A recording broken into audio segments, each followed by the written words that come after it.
Bismillahirrahmanirrahim. Bienvenue à tous. Vous regardez Asil TV.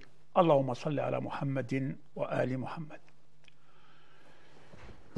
Celui qui vit la cause palestinienne de tout son cœur et la défend de toutes ses forces et endure ainsi ce qui met sa vie en danger n'est pas comme quelqu'un qui prend la cause palestinienne comme une marchandise à échanger dans des forums et des conférences, obtenant ainsi un certain prestige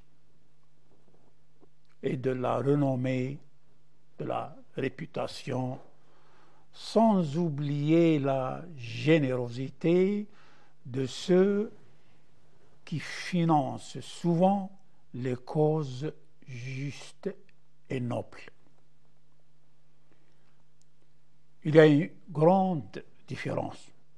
Il y a une très grande différence entre les deux positions et les deux parcours et les deux voies.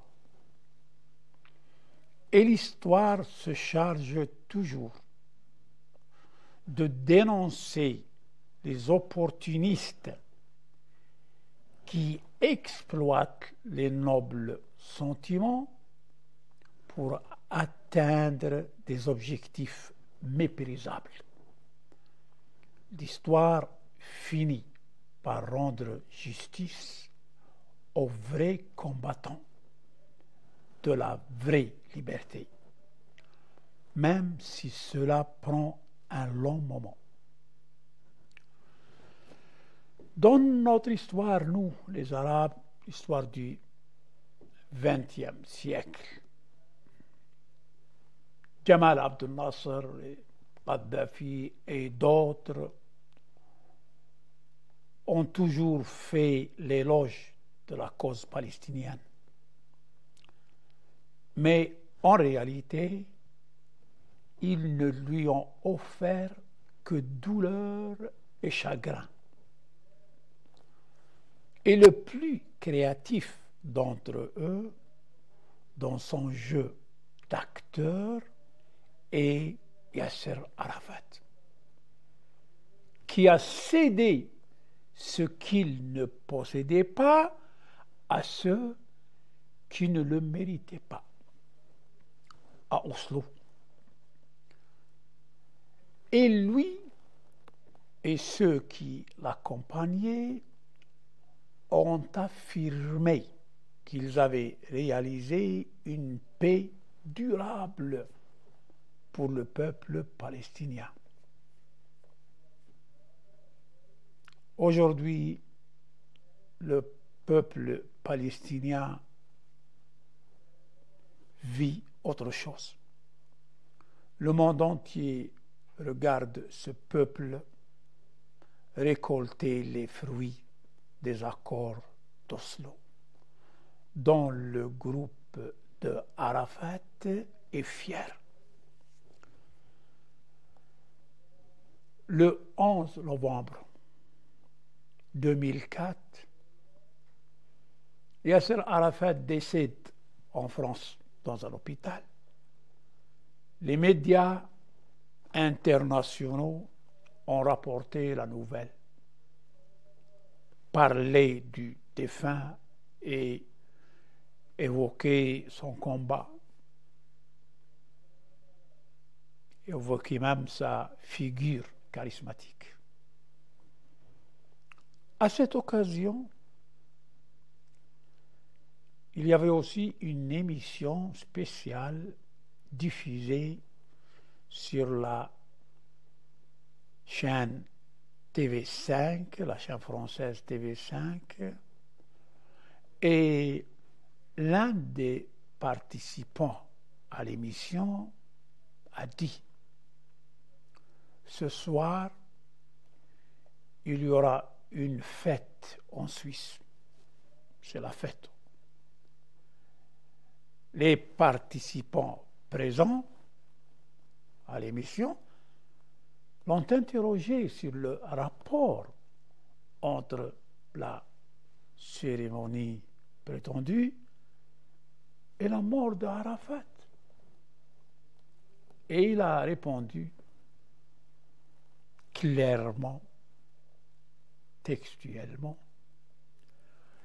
Yasser Arafat a récolté, plutôt collecté, plus de 17 milliards de dollars à l'époque, au nom du peuple palestinien. Il les a placés dans une banque suisse et n'a révélé à personne le secret de l'identité et le mot de passe du compte. Et donc, la propriété du compte revient aux banques suisses. Vous obtenez 17 milliards ou plus de dollars en une nuit, sans vous lasser, sans vous fatiguer, sans rien avoir fait. La fin de Yasser Arafat n'est pas loin de la fin de Mikhaïl Gorbatchev et la fin de tous ceux qui négligent les droits de leur peuple est misérable. Ce que Arafat et son groupe ont fait contre le peuple palestinien est un mal rarement répété, car non seulement il a pratiqué le chantage au nom de ce peuple, mais il a également bloqué en face toutes les méthodes de résistance qui rendraient la liberté et la terre aux Palestiniens lorsqu'il a affirmé que lui et son groupe étaient les seuls représentants légitimes du peuple palestinien. D'où vient cette légitimité confinée à un groupe d'agents qui assistent aujourd'hui au bombardement de la population de Gaza et ne partagent même pas leurs sentiments? D'où vient cette légitimité? Mahmoud Abbas est apparu après un mois de tuerie, de bombardement et de destruction, souriant. Pourquoi ce sourire coquin? Y a-t-il de quoi sourire dans la situation à laquelle Gaza est exposée? Peut-être que ce sourire-là était un message adressé aux sionistes, les encourageant à augmenter le rythme et accélérer pour qu'un jour ils puissent contrôler et domestiquer Gaza, tout comme il a contrôlé et domestiqué Ramallah. Quand est-ce que le peuple palestinien les a élus pour les représenter? Quand est-ce que, dans les affaires petites ou grandes? Au contraire, il n'y a pas de légitimité, mais plutôt une tutelle imposée par des forces qui travaillent dans l'obscurité et cherchent toujours à dresser le frère contre son frère et le voisin contre son voisin au mépris de tout ce qui est moral religieux ou humanitaire. Ce n'est pas la première fois qu'une tutelle illégitime soit imposée par des personnes qui ne sont pas légitimes du point de vue de la raison et de la loi. Il s'agit plutôt d'une usurpation des droits des peuples, d'une réduction au silence des voix véritablement libres et d'un service méprisable rendu à l'occupant. La fin de Yasser Arafat a été une leçon pour les gens rationnels, car les forces qui l'ont amené et l'ont imposé à un peuple opprimé étaient les mêmes forces qui l'ont assiégé puis assassiné. Et quiconque aide un oppresseur, Allah Tout-Puissant lui accordera le pouvoir sur lui. Man a'ana zaliman sallatahu Allahu alayhi. Nous allons nous poser quelques questions légitimes. Arafat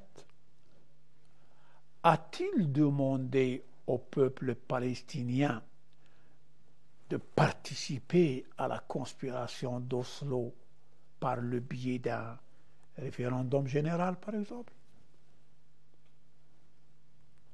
A-t-il présenté au peuple palestinien un projet qui garantisse ses droits et sa dignité?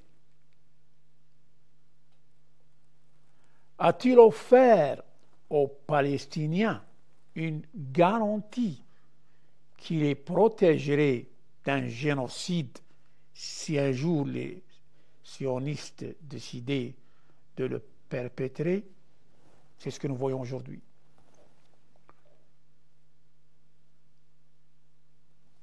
Rien que de longues années de répression, d'oppression et de privation. Ce que Yasser Arafat et son groupe ont fait contre le peuple palestinien est un mal rarement répété. Car non seulement il a pratiqué le chantage et la subsistance au nom du peuple, mais il a également bloqué en face toutes les méthodes de résistance qui rendraient aux Palestiniens leur liberté et leur terre.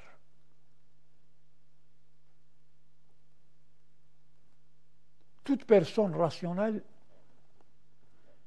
et honnête est en droit de se demander d'où vient cette légitimité. Limitée à un groupe que personne n'a élu. Pourquoi tous les dirigeants arabes sont-ils entrés dans ce jeu?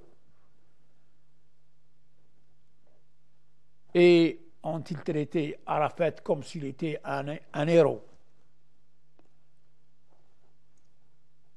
Le héros, c'est pas comme ça. C'est pas quelqu'un qui fait avec son peuple ce que Arafat a fait avec son peuple.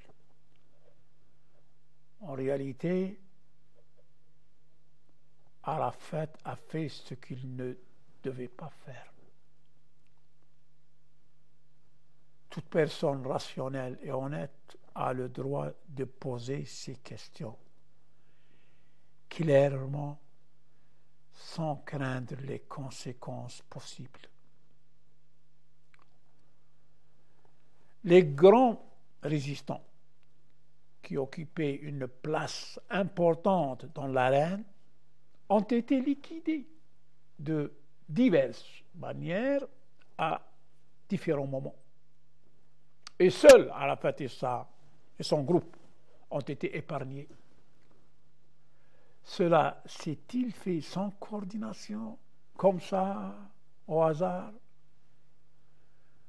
Pourquoi Arafat et ceux qui l'accompagnaient et ceux qui les dirigeaient étaient-ils si désireux d'imprégner la résistance d'un caractère purement nationaliste et arabe et d'exclure de la scène tout ce qui est islamique? Je vais parler un peu en arabe parce que ce sont des termes que c'est difficile de traduire comme il faut. Le Coran ne parle pas de nidal et kifah. Il parle de djihad et qital. Les termes, c'est très important en islam. Les termes, c'est très important.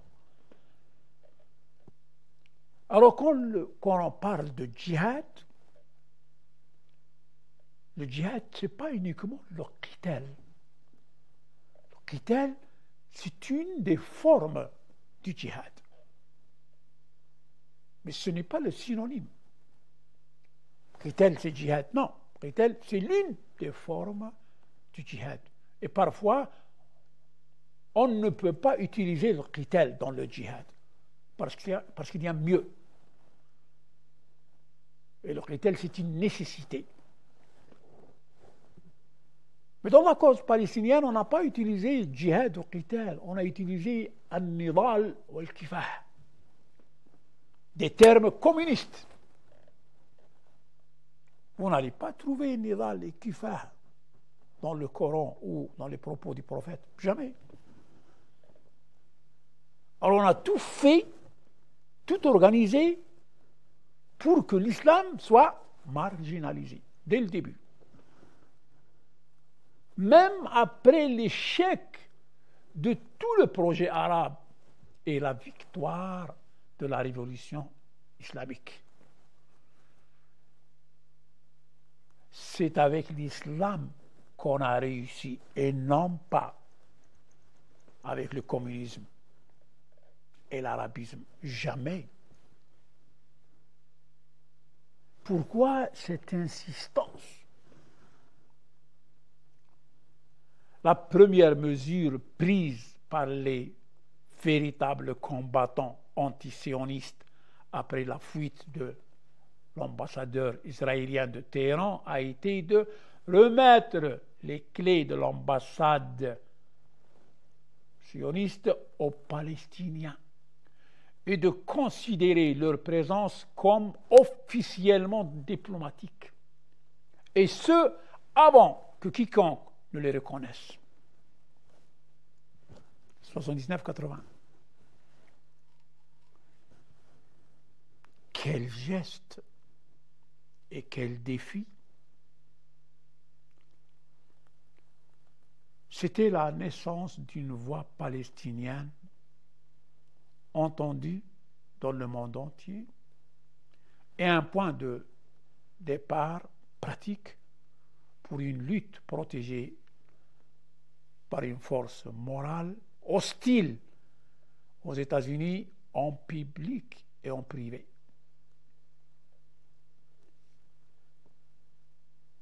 Comment Arafat et son groupe ont-ils géré ce noble travail fraternel?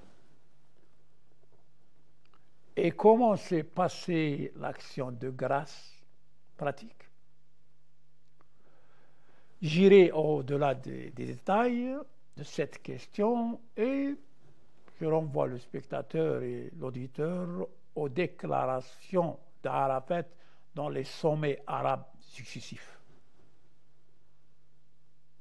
Je me contenterai de dire ce qu'on dit en arabe وَكُلُّ إِنَاءٍ بِالَّذِي فِيهِ يَنْضَحُ. En français, chaque vase respire ce qu'il contient.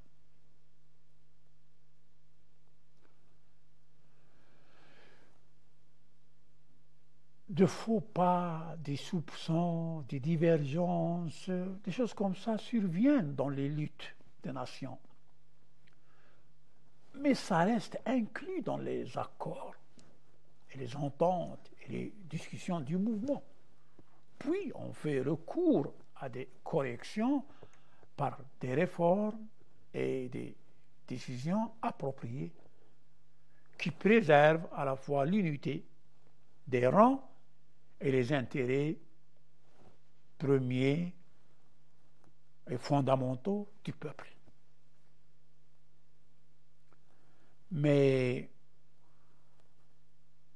lorsque le seul représentant légitime du peuple se transforme en serviteur de l'ennemi, répondant à ses exigences, espionnant les combattants et participant à leur liquidation au nom de la coordination sécuritaire, التنسيق الأمني, alors cela est inacceptable pour toute personne sensée.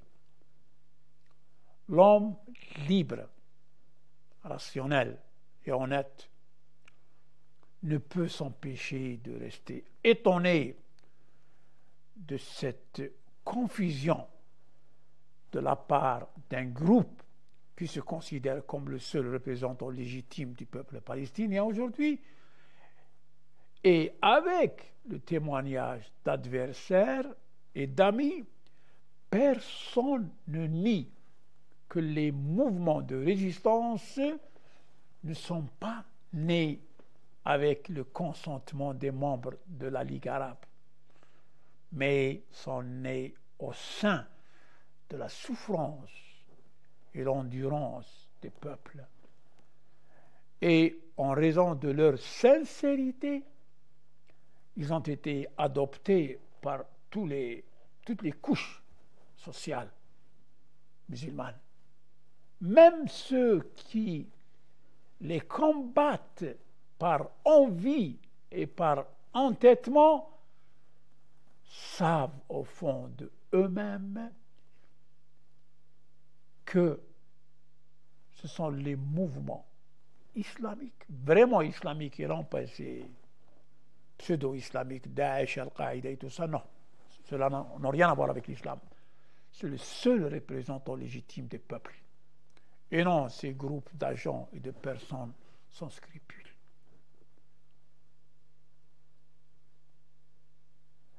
Les services de renseignement ennemis conservent énormément de dossiers sur Arafat et Mahmoud Abbas et ceux qui sont avec eux. Et à travers ces dossiers-là, ils continuent de les contrôler, de leur imposer ce qui est incompatible avec l'islam, la morale et les valeurs sociales et humaines. Les médias sionistes ont mentionné à maintes reprises que Tzipi Livni a des dossiers, conserve des dossiers importants pour faire chanter Saïb Oreiqat et son groupe de négociateurs. Chantage. Cela n'est pas surprenant lorsque les gens corrompus se lèvent pour adopter les problèmes du peuple, prétendant être justes et sincères, et ils pleurent sur la patrie, alors que ce sont eux qui ont vendu la patrie pour une nuit dans les bras d'une femme dans un hôtel occidental. Si dans le passé, la Palestine gémissait aux pieds des criminels israéliens, aujourd'hui, elle crie face à ceux qui lui demandent sans honte, sans scrupule, de garder le silence face au viol et à l'occupation, et même de rire face aux grossiers qui ont tué ses enfants, déplacé ses femmes et ses enfants et détruit ses maisons et ses habitations.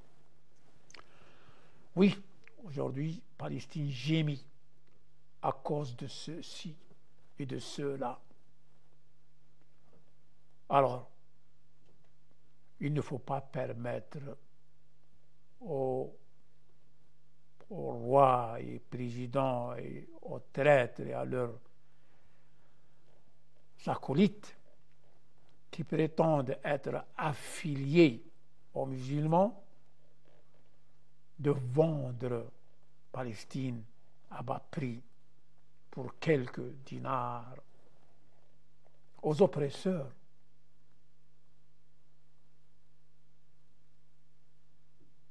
Beaucoup de Palestiniens fidèles se préparent encore à combattre les ennemis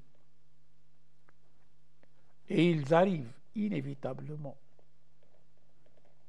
Ils briseront les chaînes des mains et des pieds de la Palestine, savourant son sanctuaire béni et la purifiant de la saleté.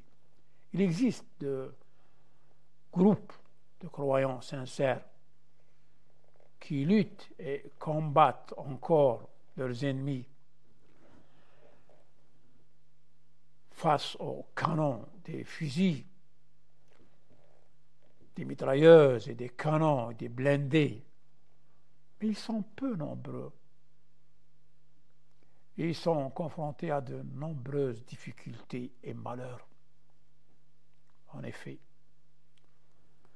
les armes ne peuvent pas être facilement obtenues et les dirigeants musulmans ne sont pas satisfaits de la lutte et les médias internationaux ne diffusent pas leurs informations.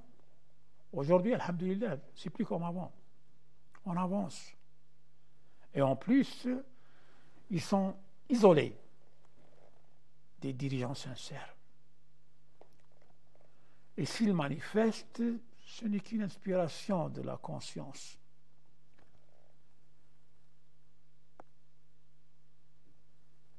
Et ce n'est qu'un appel à la foi. Les médias arabes, y compris les journaux, les magazines, la radio et autres, racontent souvent l'histoire de l'occupation avec des mots mesurés et polis et des méthodes élégantes et variées, sans mettre le point là où il le faut, sans clarifier les moyens d'éliminer l'occupation et de sauver la Palestine des tourments. Car les grands responsables, les dirigeants, les présidents, les émirs et tout ça, et les hauts responsables voulaient la Palestine juste pour maintenir le pouvoir. Et ce sont eux qui ont fait d'elle une source de subsistance. Et certains d'entre eux lui ont fait des paroles en l'air pour élever le statut. Et certains ont fait une couverture pour que les gens ne révèlent pas leurs scandales et leurs vices. Certains ont mis sa question sur le banquet des réunions et des conférences afin de la massacrer en secret, en silence. Et ont déclaré que la première question aujourd'hui, c'est la révolution islamique. C'est l'Iran. L'ennemi juré. Notre ennemi n'est plus l'État sioniste. Notre ennemi, c'est l'Iran. Quant à la question de la Palestine, elle sera résolue par des projets arabo-américains, par des négociations. La Palestine n'est donc pas un dilemme, car les portes de la réconciliation sont ouvertes à l'État sioniste. Et nous pourrons toujours nous tendre la main de la fraternité d'Abraham. Nous changerons le conflit avec le régime islamique au pouvoir en Iran. Combien de temps encore le milliard et quelques 100 millions de musulmans du monde vont-ils attendre pour voir la Palestine et respirer librement? Et combien de temps les Arabes seront-ils témoins de ce raid des pirates de l'Est et de l'Ouest et de leurs agents, de leur injustice et de leur effusion de sang, sans aucun visage humain? Combien de temps allons-nous voir les dirigeants perdre du temps en manœuvres politiques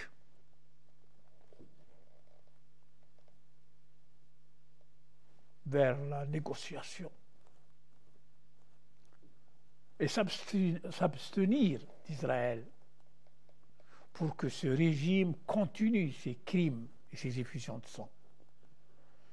Tout cela au lieu d'affronter les ennemis de l'islam et sauver Al-Quds par les armes.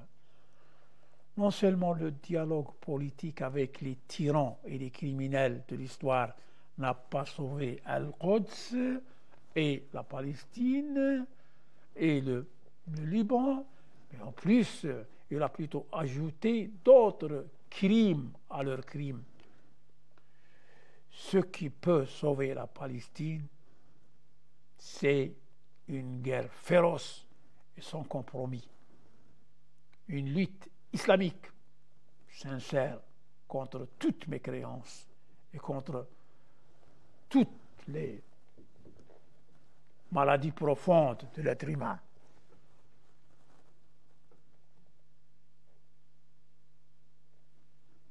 À tout de suite. فاصل. مرحبا مشاهدينا الكرام. Tout au long de l'histoire de l'occupation, les peuples arabes ont essayé tous les moyens nationalistes pour éliminer l'État sioniste. Mais ils n'ont pas réussi. Et ils ne réussiront jamais. Car on peut être à la fois arabe et traître. Mais on ne peut pas être à la fois un vrai musulman et un traître. Donc, qu'ils essayent l'islam pour une fois, ne serait-ce qu'une fois. Pourquoi ils n'essayent pas l'islam? Qu'est-ce qui les empêche? Au moins, pour une fois, ils essayent l'islam et dans la mesure où il n'y a pas de réussite avec l'islam, alors là, on va dire qu'on a essayé, mais qu'ils essayent. Les braves se défendent toujours avec une bravoure pour changer le cours de l'histoire. C'est pourquoi ce soir nous allons parler des déclarations et des positions de l'imam Khomeini rahmatullah alayhi quand il était en exil.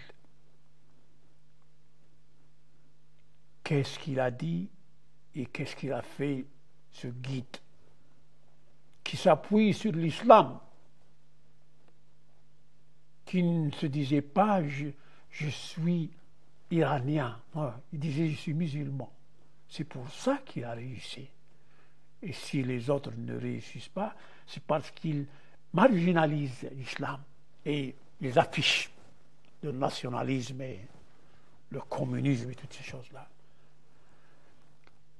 D'abord, après la victoire de la République islamique, l'imam a proposé pratiquement la journée d'Al-Quds, qui est le dernier vendredi du mois du Ramadan, du mois d'Allah, comme journée islamique mondiale, non seulement pour sauver Al-Quds, mais aussi pour sauver tous les musulmans du monde du mal du grand Satan, les États-Unis, et des petits diables qui sont ses serviteurs. L'imam a parlé plus d'une fois à cette occasion sainte. Il a dit que la journée d'Al-Quds est le jour de l'islam et le jour de la renaissance de l'islam. La journée d'Al-Quds est le jour des opprimés.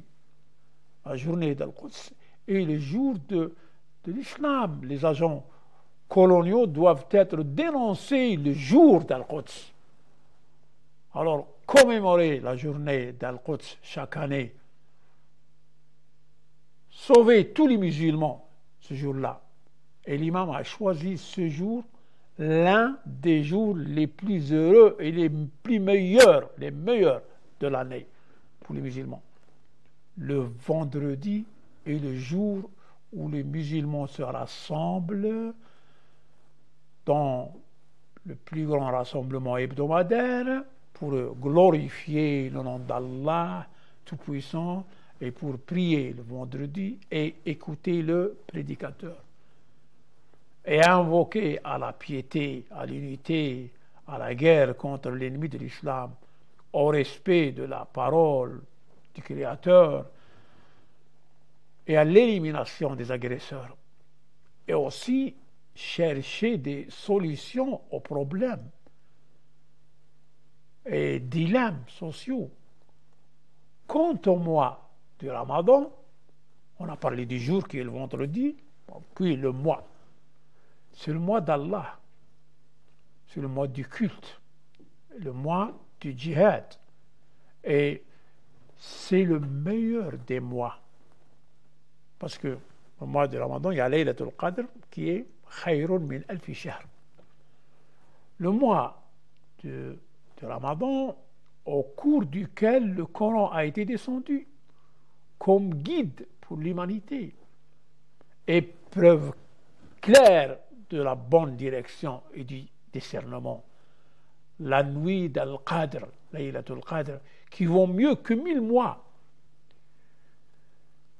Il convient de noter que Laylatul Qadr elle-même était cachée aux musulmans.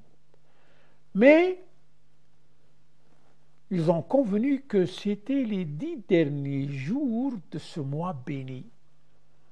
Donc la journée de Al-Quds fait partie de ces derniers jours de Laylatul Qadr et devient ainsi l'un des jours saints. De plus, le mois de Ramadan suggère la victoire pour les musulmans, car la première des batailles du prophète fut la bataille de Badr, la bataille éternelle de Badr, citée dans le Coran, dans laquelle Allah a donné la victoire aux musulmans sur les infidèles. وَلَقَدْ نَصَرَكُمُ اللَّهُ بِبَدْرٍ وَأَنْتُمْ أَذِلَّةٌ. Allah vous a donné la victoire à Badr, alors que vous étiez humiliés. Cette bataille renforce en nous l'esprit du djihad. L'imam, rahmatullahi alayh, portait en exil deux questions, deux causes importantes. dont chacune était importante et aucune n'était plus importante que l'autre. Comme s'il vivait pour ces deux causes en utilisant son temps et toutes ses forces pour atteindre l'objectif souhaité. Les deux questions, les deux causes étaient la cause de son pays, l'Iran, qui gémissait sous l'oppression du Shah, et la question de la Palestine. Quant à la question de son pays, il était un leader national dont les partisans, c'est-à-dire que tout le monde respectait et lui obéissait, écoutait ses paroles et se tenait à ses côtés. Et quant à la question de la Palestine, il était l'un des ulama, des érudits musulmans, qui luttaient avec la plume et le langage, et appelait à l'unité des rangs face à l'ennemi. Il n'accordait aucune importance à la question arabe et non arabe. Pour lui, arabe et non arabe, ça ne voulait rien dire, car la question palestinienne, pour lui, était purement islamique. Alors, l'imam, quand il parlait de Laylat al-Qadr, il parlait de l'invocation, de la supplication, de l'esclavage des démons, de l'humanité, des djinns. Il parlait de l'adoration d'Allah. On ne peut pas comprendre le fond de la question d'Al-Quds si on n'est pas un vrai croyant, un vrai pratiquant. Le jour d'Al-Quds, qui est l'un des derniers jours du grand mois d'Allah, les musulmans du monde devraient être libérés de la captivité et de l'esclavage des grands diables comme les États-Unis et les grandes puissances, et chercher de l'ombre sous l'ombre éternelle du Seigneur Tout-Puissant. Alors, les musulmans, les opprimés, doivent se lever et décider de leur propre destin. Alors, combien de temps vont-ils accorder aux ennemis de gérer leur destin? Que leur destin soit décidé à Washington ou quelque part ailleurs. Que ce soit avant ou après la révolution islamique, le défunt imam, rahmatullah alayh, n'a cessé d'appeler à la libération d'Al-Quds et de la considérer comme l'enjeu central de la vie de la nation islamique. Je vais vous réciter quelques déclarations de l'imam au sujet d'Al-Quds. Et à partir de là, on va voir quelle était sa position et à quel point la question d'Al-Quds était pour lui importante pour lui. Un extrait du discours de l'imam en 1962, la même année de l'indépendance de l'Algérie. Il ne faudra pas longtemps pour que ce silence mortel qui entoure les musulmans prenne le contrôle de toute l'économie de ce pays, après s'être assuré du soutien de leurs agents, et entraîne ainsi le peuple musulman avec toutes ces affaires vers l'effondrement. 1962.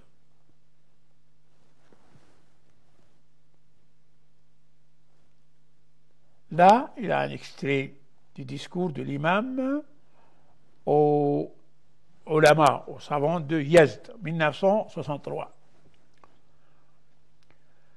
Distingués messieurs, les distingués messieurs devraient noter que les postes sensibles au sein du gouvernement sont gérés par des agents israéliens.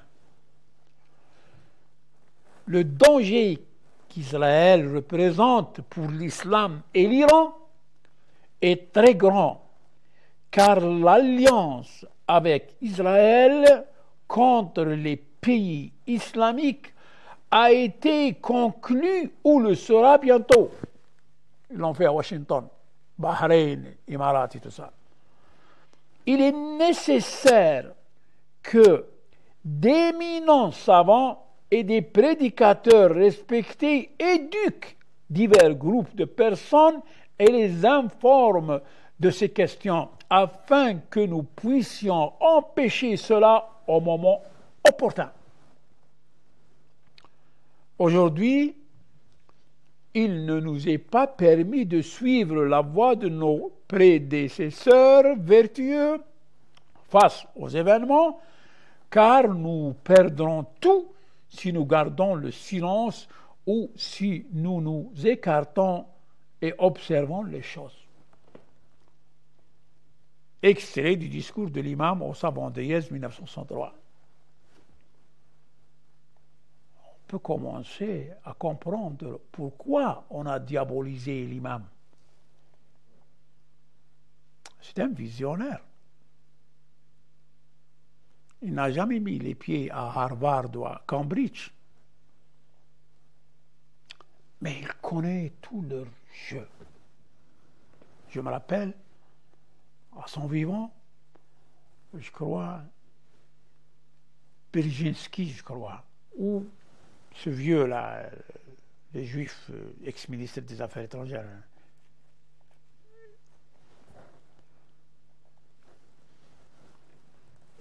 Il a 100 ans maintenant, il est encore vivant. Qu'est-ce qu'il a dit? Il a dit, nous avons des renseignements tellement intelligents que nous pouvons prévoir ce que l'Est va faire dans 6 mois. L'Est, c'est-à-dire la Chine et l'Union soviétique à l'époque. Mais nous ne savons pas ce que va faire ce vieil homme après 6 minutes.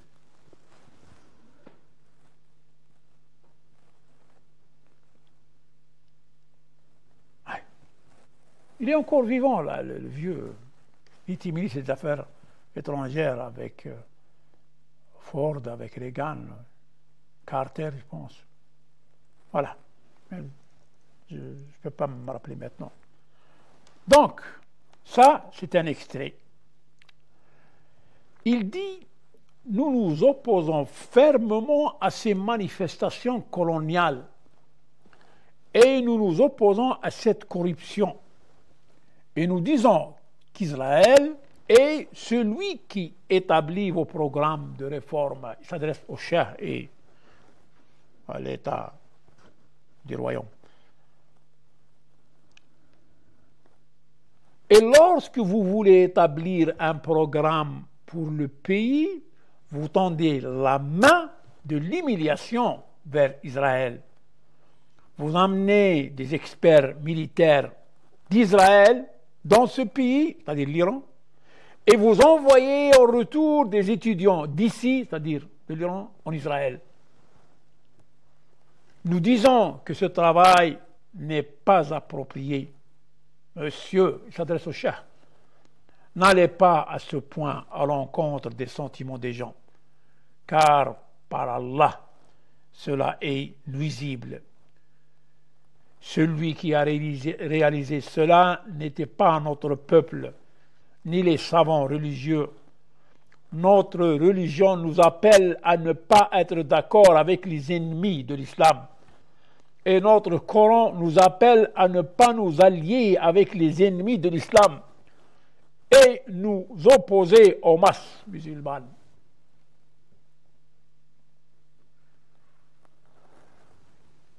Durant les bombardements de Gaza, durant le mois passé, avez-vous entendu l'un de ces cheikhs déclarer quelque chose? Quoi que ce soit. Et pourtant, pour envoyer des jeunes tuer et se faire tuer en Syrie, ils ont fait le tour du monde. Arifi, Ar'our, Mohamed Hassan, Abdel Maqsoud. On n'a vu aucun d'entre eux déclarer quelque chose. Aucune déclaration. Pourquoi? C'est ça l'islam? Attaquer les pays musulmans et se croiser les bras lorsqu'il s'agit de l'ennemi, du vrai ennemi.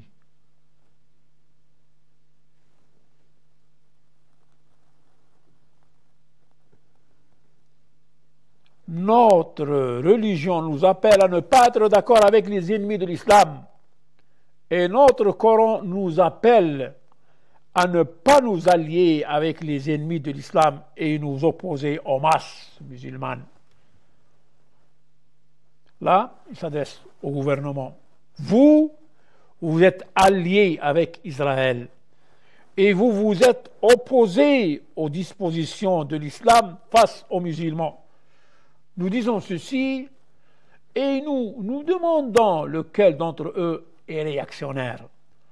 Nous sommes au plus haut niveau de civilisation et l'islam est également au plus haut niveau de civilisation et de sophistication. C'est un extrait du discours de l'imam qu'il a prononcé dans la ville sainte de Qom après sa sortie de prison 15 avril 1964. Une autre déclaration. Le régime arrogant au pouvoir, c'est-à-dire le régime du Shah, coopère de toutes ses forces avec Israël et ses agents, car il lui a cédé les médias et les moyens de propagande dans le pays et lui a laissé la liberté absolue d'en disposer. Son champ d'influence sur l'armée, les institutions culturelles et tous les autres ministères lui a été accordé. Elle occupe des postes sensibles au sein de l'État. Vous devez toujours rappeler au peuple les dangers que représente Israël et ses agents en Iran. S'appuyer sur le silence de nos jours est considéré comme un soutien au régime arrogant et un soutien aux ennemis de l'islam. Et méfiez-vous des conséquences de ces questions. C'est un appel de l'imam aux prédicateurs et religieux 1963. Voilà. 1963. Il reste encore 16 ans avant la victoire de la République islamique.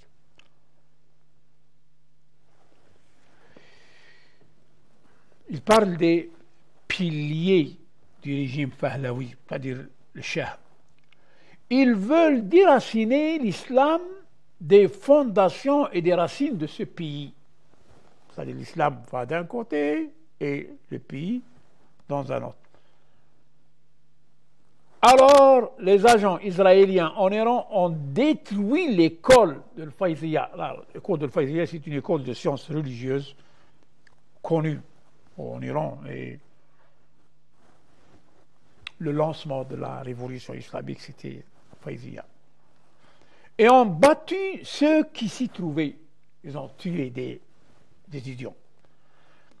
Ils veulent dominer l'économie de ce pays et éliminer le commerce et l'industrie du peuple. Ils veulent donc qu'il n'y ait pas de riches parmi vous dans ce pays. Ils veulent se débarrasser des obstacles qui se dressent sur leur chemin. Parce que le Coran est considéré comme un obstacle pour eux. Il doit être éliminé. Et parce que les érudits religieux le considèrent comme un obstacle sur leur chemin. Bon, et ils doivent être, parce qu'ils considèrent, c'est-à-dire les érudits religieux, comme un obstacle sur le chemin, ils doivent être supprimés. Et parce que l'école de Fayzia est considérée comme un obstacle sur leur chemin, elle doit être démolie. Et parce que les étudiants en sciences religieuses risquent de gêner leur chemin à l'avenir, il faut les jeter du haut des toits et leur briser les mains et la tête. Tout cela est nécessaire pour qu'Israël puisse réaliser ses intérêts en Iran. Et c'est pour cette raison que le gouvernement s'efforce de nous insulter, renforçant ainsi sa dépendance à l'égard d'Israël. Puis il s'adresse au Shah. Il dit « Oh Shah, je jure devant Allah que Israël ne te profitera pas. Seul le Coran est utile. » Et c'est ce qui s'est passé. J'ai été informé aujourd'hui, c'est toujours l'imam qui parle, qu'ils ont arrêté certains prédicateurs et leur ont plutôt demandé au sein de l'organisation secrète de sécurité, c'est-à-dire SAVAK, de ne pas s'immiscer dans 3 affaires et de ne pas en parler dans leurs réunions. Premièrement, ne pas parler du Shah de quelque manière que ce soit. C'est la même chose aujourd'hui. Ne pas parler de Ben Salman, ne pas parler du roi de Bahreïn, ne pas parler de... Voilà. Et deuxièmement, qu'il ne devrait pas parler du tout d'Israël. Et troisièmement, qu'il ne devrait pas dire que la religion est en danger. Alors maintenant, il commente. Si nous ne parlons pas de ces 3 questions, nous n'aurons plus rien à dire. Tous les problèmes dont nous souffrons sont liés à ces 3 questions. Discours de l'imam à l'école Faydia, le 6 mars 1963. Voilà ce qu'il dit maintenant. J'annonce aux dirigeants des pays islamiques et des pays arabes et non arabes que les savants de l'islam, les chefs religieux, non religieux et notre armée zélée sont tous frères des peuples des pays islamiques. Et nous sommes affligés par les bénéfices et les dommages qu'ils leur infligent. Ils déclarent leur colère et leur réticence à conclure une alliance avec Israël, l'ennemi de l'islam et l'Iran. J'ai annoncé cette affaire en toute franchise. Regardez ce qu'il dit maintenant. Et maintenant, je laisse les agents israéliens mettre fin à mes jours. Avez-vous entendu quelque chose de pareil de la part de l'un de ces émirs, ces rois, ces présidents?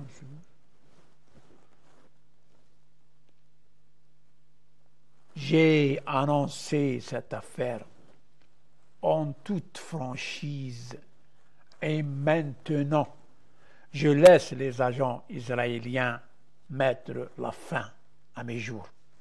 Ils n'ont pas mis fin à ces jours. Au contraire, il a fondé un État. Extrait de déclaration de l'imam à l'occasion du 40e jour après la tragédie de Qom. Du 40e jour, oui, après la tragédie de Qom. Voilà.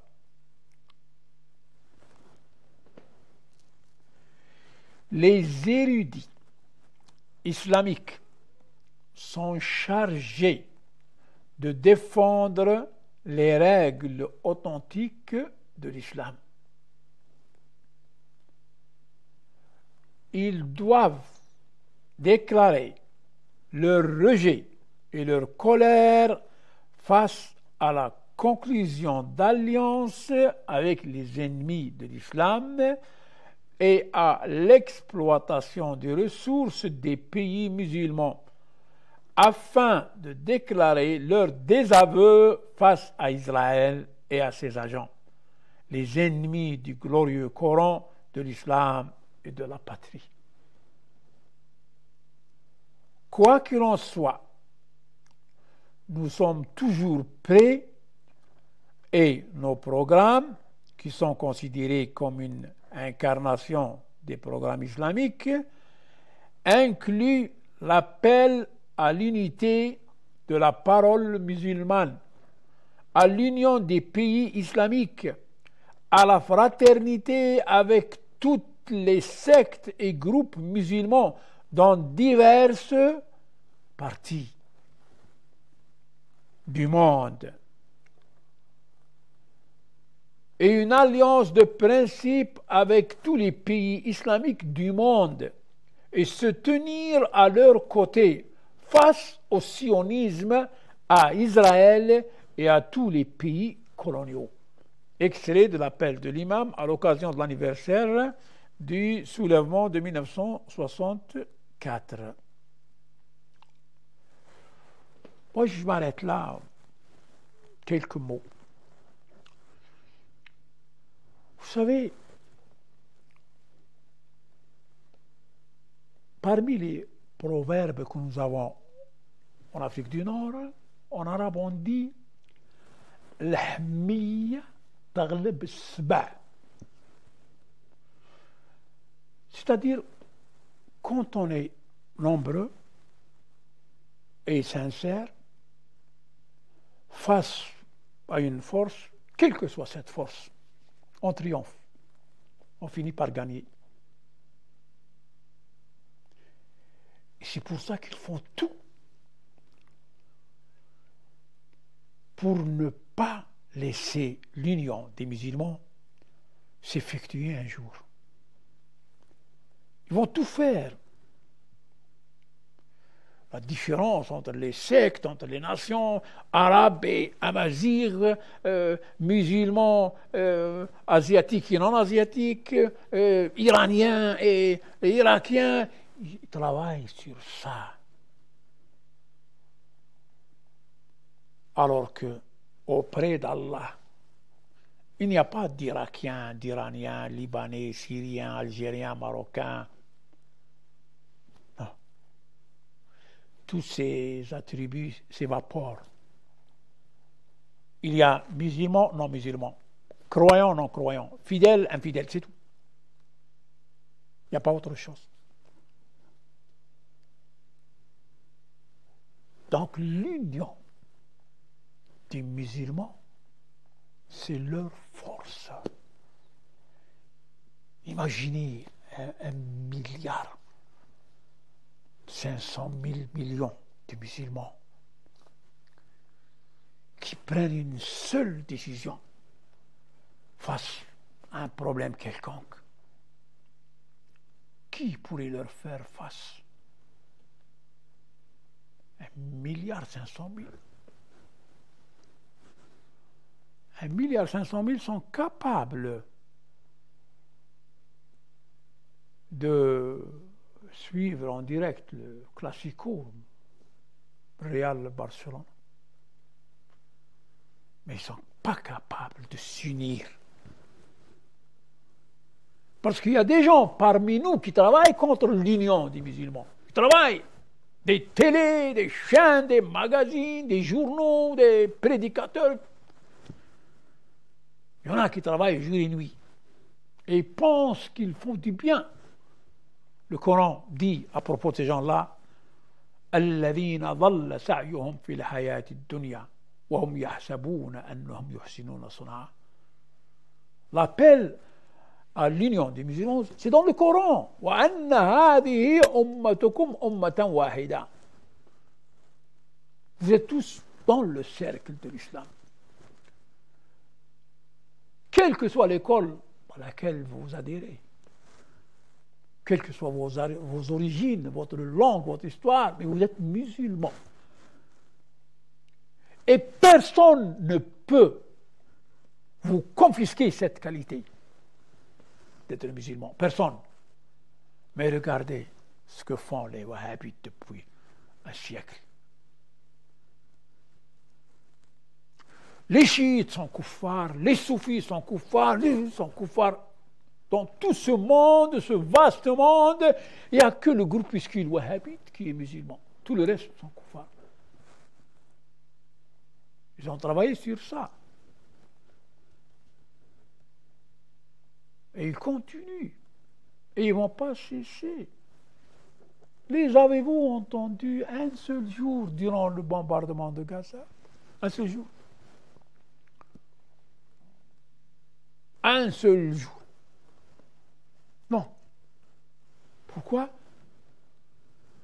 Parce qu'ils suivent des commandements qui leur disent que il faut obéir à Wali al-Amr, même si lui, il n'obéit pas au Seigneur Tout-Puissant. C'est la soumission totale. L'imam Hussein s'est révolté contre ça, contre la soumission totale. Le fidèle, le croyant, ne se soumet qu'au Seigneur Tout-Puissant. Eux, ils ne veulent pas ça, parce que ça ne garantit pas leurs intérêts. Ils ne veulent pas ça. Maintenant, ils mettent leur nez dans notre système éducatif, dans notre vie. Ils essayent de nous fondre dans un moule, hein, pour que nous soyons à leur gré, à l'image qu'ils veulent. C'est ce qu'ils font. Et ils ont leurs agents dans nos pays. Ah oui, et il y en a énormément. Si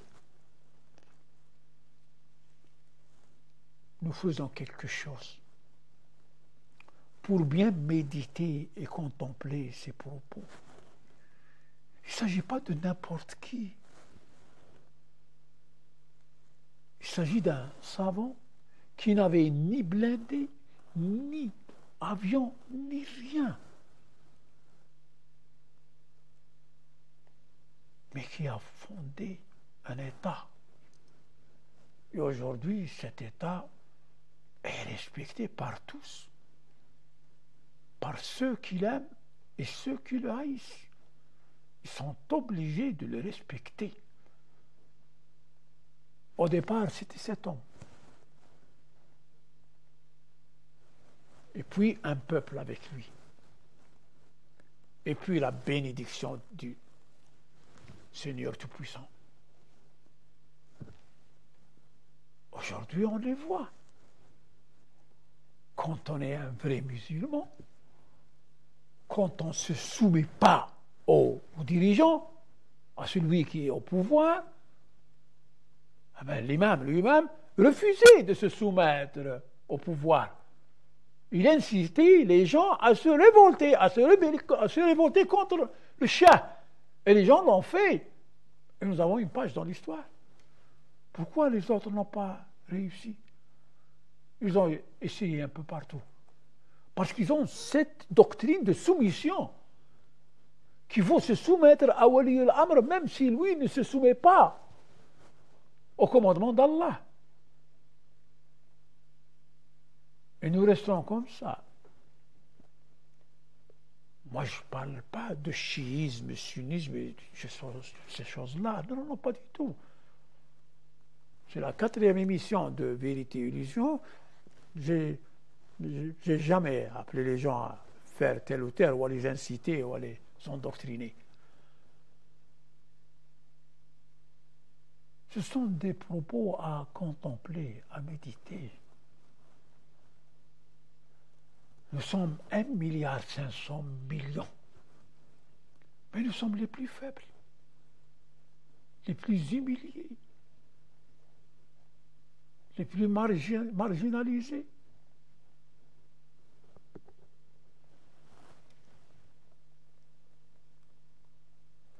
Là, il s'agit de 1964. Israël est en état de guerre avec les pays islamiques. Et le gouvernement iranien le traite avec amitié et amour, mettant à sa disposition tous les canaux de propagande et de médias et lui fournissant les installations nécessaires pour amener ses marchandises en Iran. Le peuple iranien rejette fermement les bonnes affaires conclues avec le malveillant Israël, et le peuple iranien est innocent de ces grands péchés. Celui qui a fait cela est le gouvernement que le peuple n'accepte pas du tout. Vous voyez? Les choses sont claires. Écoutez, regardez ce qui se passe au Maroc. Juste un exemple, je ne vise personne. Le roi, le conseiller du roi aujourd'hui, et le conseiller de l'autre roi, de son père, ce sont des Israéliens. Est-ce qu'ils vont travailler contre l'intérêt d'Israël? Est-ce qu'ils vont un jour préférer l'intérêt marocain à l'intérêt d'Israël? C'est juste un exemple. Je ne sais pas politiser, non. C'est juste un exemple. Lorsque, à la tête du pays, celui qui décide, non seulement n'est pas un musulman, mais c'est un Israélien. C'est un ennemi. Alors, lorsque l'ennemi décide pour vous, qu'est-ce qu'il va faire, l'ennemi, lorsqu'il décide pour vous? Il dit, il vise la Palestine.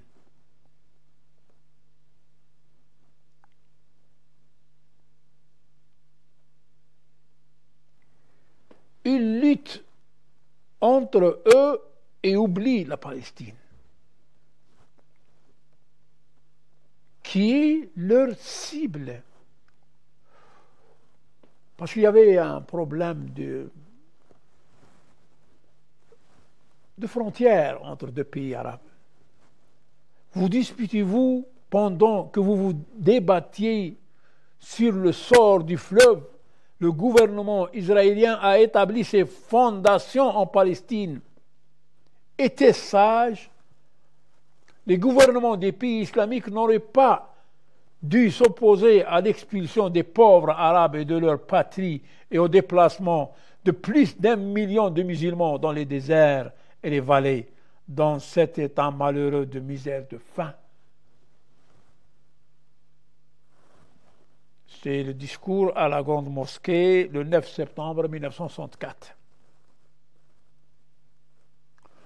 Il comprenait bien cette question, c'est-à-dire il s'adresse aux membres du régime du Shah. Et il savait que si les érudits religieux, les spécialistes religieux établissaient quelque peu leur influence, ils ne permettraient pas à Israël de dominer l'économie iranienne, ni à la vente des produits israéliens sans douane en Iran. Et si les érudits religieux établissaient leur influence, le pays ne permettrait jamais que des dettes aussi exorbitantes soient accablées par le peuple iranien diminué. Tous nos problèmes aujourd'hui viennent d'Amérique et d'Israël. Israël est une partie du corps américain. Regardez cette finesse dans la description.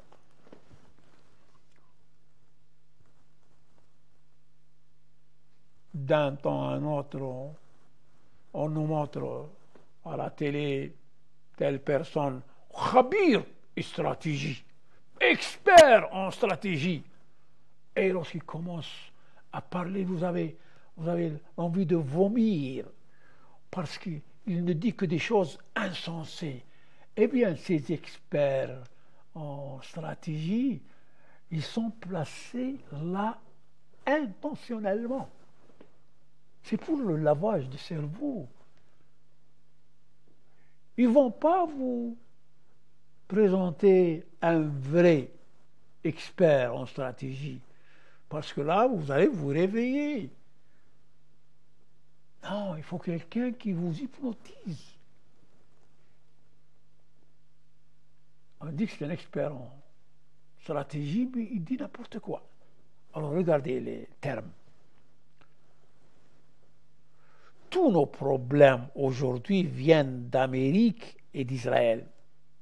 Israël est une partie du corps américain. Ses représentants, c'est-à-dire les députés du Parlement, ainsi que les ministres, sont tous des Américains et des agents de l'Amérique. Et s'ils ne le sont pas, pourquoi ne crient-ils pas contre l'Amérique et Israël? Regardez comment ils s'adressent à un gouvernement. Ils les accusent d'être Américains et Israéliens dans leur pays. Parce que c'est la réalité. Parce qu'ils marginalisent le peuple pour les intérêts des États-Unis et d'Israël. Ça, c'était déclaration de l'imam sur son opposition à la réglementation d'immunité des conseillers américains. Voilà. Là, il dit, j'ai mis en garde à plusieurs reprises les gouvernements des pays islamiques, en particulier le gouvernement iranien, contre Israël et ses agents maléfiques. Cette graine de corruption qui a été semée avec le soutien des grandes puissances et dont les racines corrompues menacent quotidiennement le monde islamique, doit être déracinée du cœur du monde islamique avec détermination et haute détermination. Les pays et les peuples islamiques doivent éliminer Israël après qu'il a pris les armes contre les pays islamiques. La coopération avec Israël, que ce soit en lui vendant des armes, des matières explosives ou du pétrole, est considérée comme interdite et constitue une violation flagrante de la loi islamique. Et l'établissement de relations avec Israël et ses acolytes, qu'ils soient politiques ou commerciaux, est considéré comme interdit et une violation de la loi islamique. Les musulmans doivent boycotter les produits israéliens entrant dans le pays. Ça aussi, ça fait partie de la guerre économique. Les sanctions et les boycotts. Ça, c'était l'extrait de la déclaration de l'imam sur l'agression israélienne le 8 juin 1967.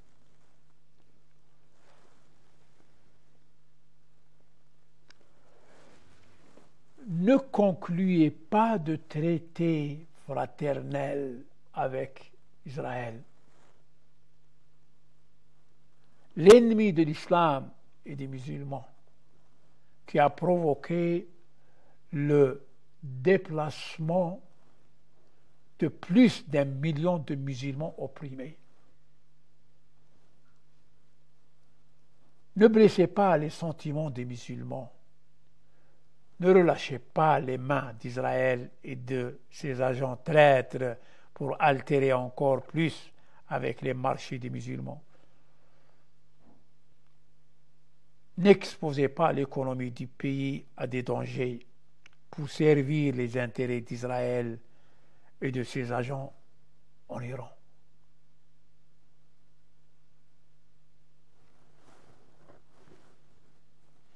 Ah, si seulement nous avions 3 ou 4 hommes comme cet homme dans les pays musulmans.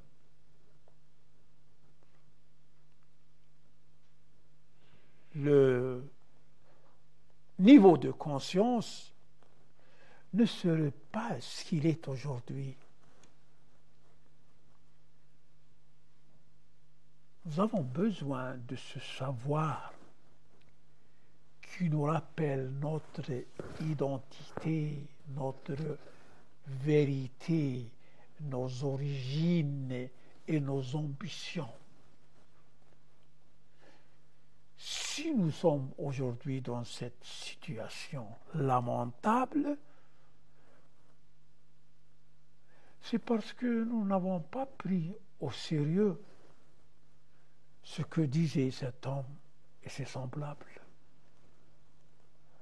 Nous avions juste des acteurs. Kadhafi,